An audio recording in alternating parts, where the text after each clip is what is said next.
Pahirap sa pagsakay naming mga commuter.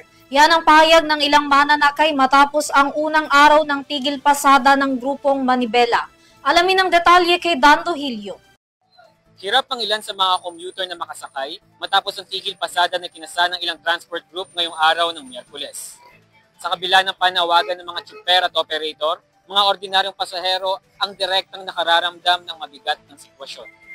Naging kalbaryo ang biyahe ng ilang commuter ngayong araw matapos ang tigil pasada na isinagawa ng grupong Manibela.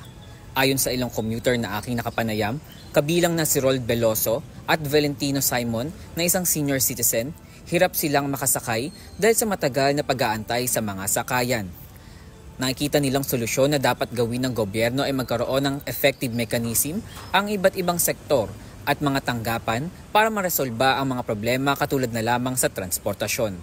Ay dapat mag-usap at saka yung proper agency ng government para talakayan yung effective mechanism para ma-solve ang problema ng transportation. Dagdag pa nila, magkaroon ng libreng sakay para sa mga commuter para sa mga nag-aaral at nagtatrabaho. Bigay sila ng masasakyan ng mga commuters natin, ang mga nagtatrabaho, yung nag-aaral. Kung mahirapan sila sumakay magbigay sila na libreng sakay yung ating mga gobyerno. Panawagan nila sa gobyerno na dapat nilang upuan at pag-usapan ang issue upang masolusyonan ang problema sa transportasyon at unahin ang mga tao na nasa likod ng flood control upang maparusahan sila.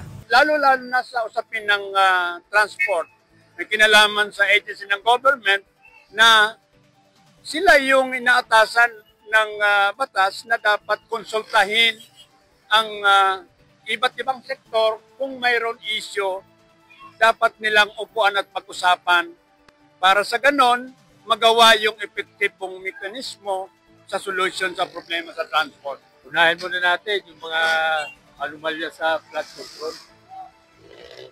Tapusin na natin yan para maparusahan na. Samantala, bilang paghahanda ng tigil pasada ngayong araw, nag-deploy ng mga bus at truck ang Office of the President, katuwang ang Department of Transportation, Philippine Coast Guard at Philippine Ports Authority sa piling ruta upang tumulong sa mga commuter na nahihirapang makasakay.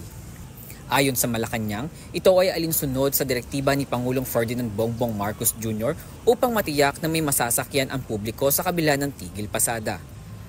Inilagay ang mga bus at truck sa mga rutang Monumento to Quezon Avenue, EDSA Route, Nagtahan to Espanya, Lacson Route, White Plains Avenue to Cubao, EDSA Route, Welcome Rotonda to QC Hall, Quezon Avenue Route, E. Rodriguez Araneta Avenue to Quezon Avenue at E. Rodriguez Araneta Avenue to Cubao.